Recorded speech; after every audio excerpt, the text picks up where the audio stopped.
Hello everyone, my name is Heather and welcome to the channel Bookables and welcome to my monthly tag video. A long time ago, I used to do like a freaking tag video a week. A tag video a week. Like, that's insane. I think it's just I have a deep-rooted love for tag videos because I've done them for so freaking long and I enjoy them, especially seasonal ones.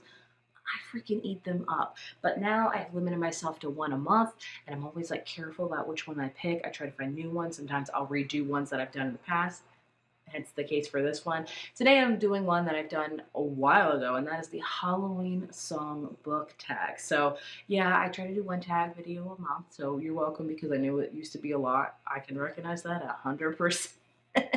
But before I get on to the tag video, I want to thank the sponsor of this video, BetterHelp. BetterHelp is customized online therapy that offers video, phone, and even live chat sessions with your therapist. They make it super easy and super accommodating in case you're looking to get into therapy. All you have to do is go online to their site. There's a survey you have to enter. It basically asks, hey, why are you at the site today? Why are you seeking therapy? What are you hoping to get out of therapy? And things like that. Just kind of a general overview of why you're seeking therapy. And from there, they match you up with a therapist. And what I love about BetterHelp is they recognize that not one therapist is meant for everybody. So they know that maybe the therapist you get paired up with is just not the right fit. You have to have the right vibes with your therapist because you're telling them everything of how you're feeling, all those kind of things. It's a very important relationship and they recognize it. So they offer for you to switch therapists at no additional cost, which is amazing because I think you have to really connect with your therapist, and I'm super glad that BetterHelp sees that. Once you are paired up with your therapist that you just vibe with, that you think is the right fit,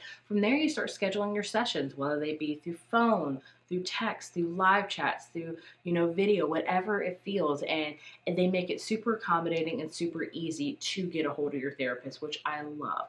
I am someone that always recommends therapy.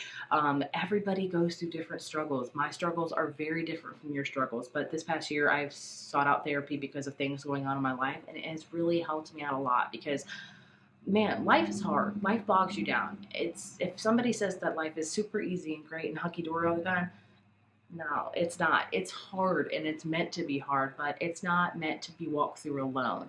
So therapy is just phenomenal. I always recommend it, and I love how it's becoming less of a stigma to ask for help, which is just phenomenal. So in case you're thinking about therapy, you want to try it out, you can go to the link www.betterhelp.com/bookables to get 10% off your first month using BetterHelp.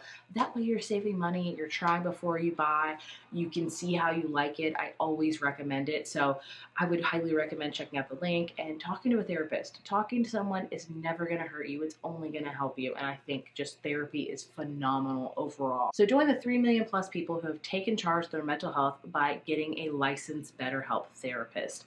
I just think it's phenomenal. I'll leave all the information and links down below in case you want to check it out, which I highly recommend you do. Therapy is just phenomenal. I will always recommend it to everyone. I think it's amazing. So thank you so much to BetterHelp for sponsoring this video. Now onto the tag. Of course, this is called the Halloween song book tag. So we're going to talk about a classic Halloween song and pair it with a question. Have I done the research on this? No, I haven't.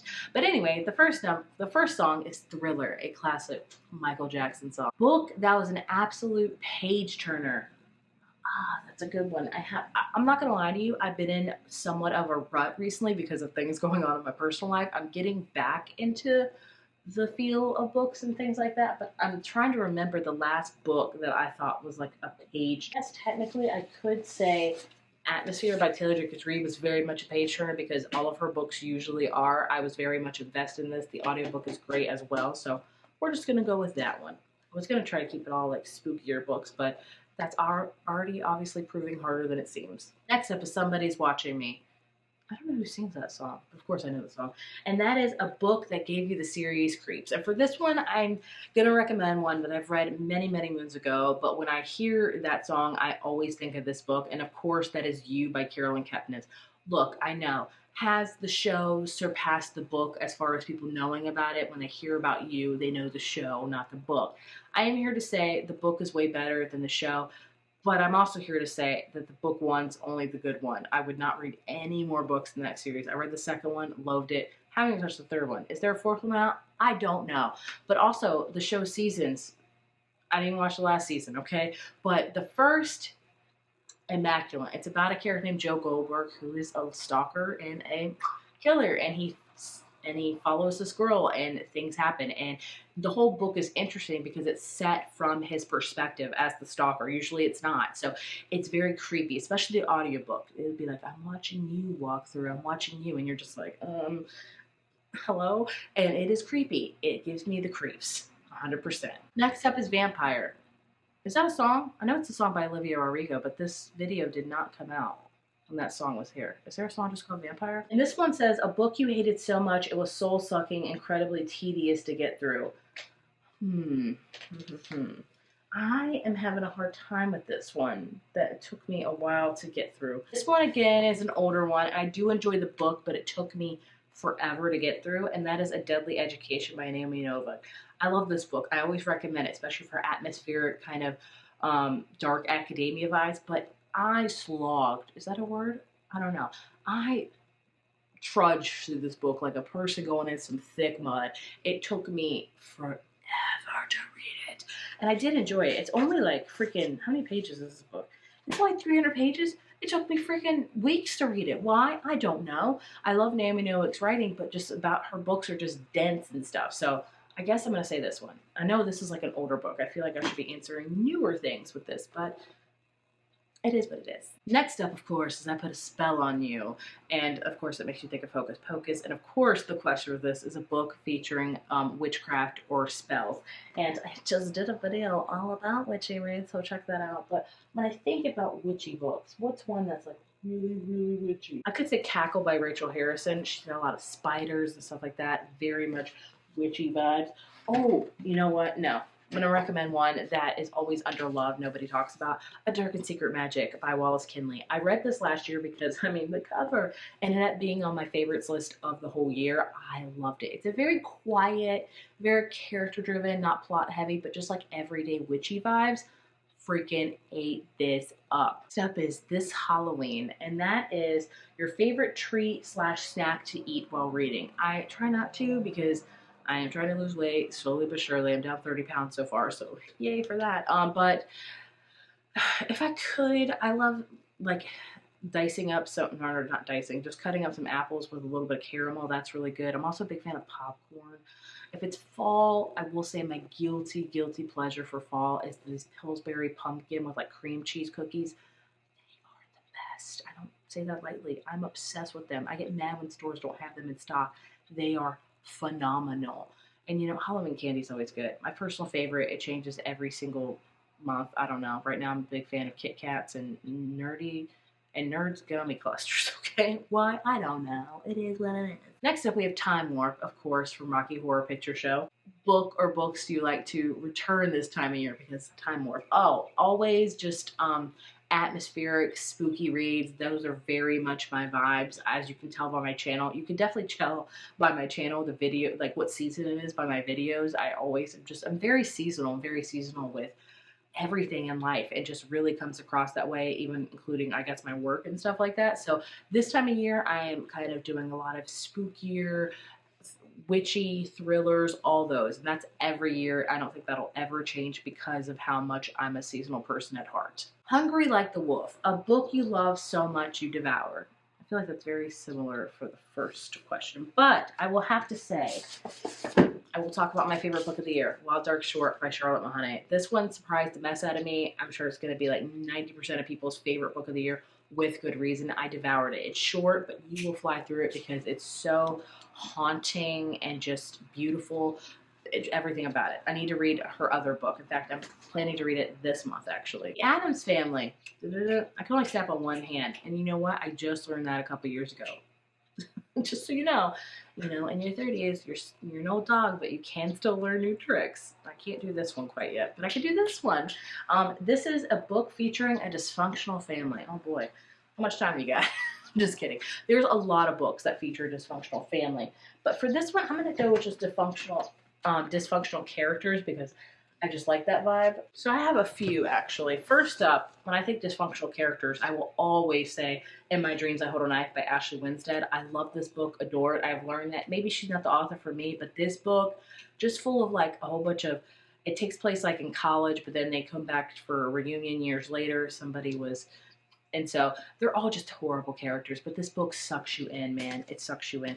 Also, Dysfunctional Family, Darling Girls by Sally Hepworth. I read this one. Did I read this year? I can't even remember now. My memory is so gone. But this is about 3 girls that were foster sisters, and you know, the scene of the crime of their foster family is coming up and things are arising. And it's very dysfunctional, but it is a great mystery thriller. And also, Not Quite Dead Yet by Holly Jackson. Very dysfunctional family. This is about a character named Jet who I will always just say she's kind of a dick, okay? She gets attacked and she has like 1 week left to live, and so she has to figure out who attacked her, and her family is very dysfunctional. Oh my gosh, but it's a great book. Next up is Scary Monsters and Super Creeps, a book genre that you were scared or intimidated to pick up. Great question. I'm just going to say straight up fantasy. I love fantasy. I've read a lot of fantasy, but I think ever since having my second child, I have not really read any fantasy at all. And I think the reason for that is it daunts me, because fantasy books are big books. We all know this. That's kind of the path they've always gone on, because they're fantasy. They got a lot of world building. They got a lot of, you know, in-depth stuff to talk about. And I think I'm always like, I could read 1 fantasy book a month, or I could read like 9 other books. So it's hard for me, and I need to be better about that, because I keep buying them because I'm genuinely interested in them and want to read them. But I think just the sheer thought of it daunts me. Like, the amount of freaking fantasy I have in my TBR is ridiculous. I have so many. I can't even pull them up right now. There's like probably like 10 on my TBR shelf, and I haven't touched them because I just am daunted by them. I know it's a personal thing, and I'm gonna have to get over that one day, because I do love fantasy. I do. I wouldn't say like I'm very much beginner fantasy. I wouldn't even call myself freaking intermediate at this point. So there's that. And the last question is The Twilight Zone, and that is a book with a completely different and unique premise. I know it's for a lot of people. I don't know for this one. I don't know. Like, that's hard to say. Like, what book is kind of a different and unique premise? I'm not sure. I'm gonna have to skip this one because I really don't know. Like, I will say, you know what? This is very interesting. It's about a girl, you know, that gets attacked, and she's got a brain aneurysm. She only has a week left to live, and she has to figure out her murder. That's freaking unique to me. I'll say that. That's freaking bananas. Other than that, I don't know. I don't know. I feel horrible. But you know what? Again, I say, it is what it is. Just put that on a freaking shirt for me, apparently, for this video, because that's all I said. But there you have it. There you have this Halloween song book tag. I hope you guys enjoyed and learned more about Halloween songs and things like that, or love to know your favorite Halloween song. I'm surprised Monster Mash wasn't on this list, because I love Monster Mash. My daughter loves Spooky Scary Skeletons. That is her favorite Halloween song. And then also The Nightmare Before Christmas soundtrack's immaculate. This is Halloween, and What's This? My daughter also loves. So Halloween songs are very much present in this house. I'd love to know the answers to this. I'd love to know the answers to these questions. Please leave them in the comments below. As always, thank you so much for watching, and I will see you in the next video. Bye.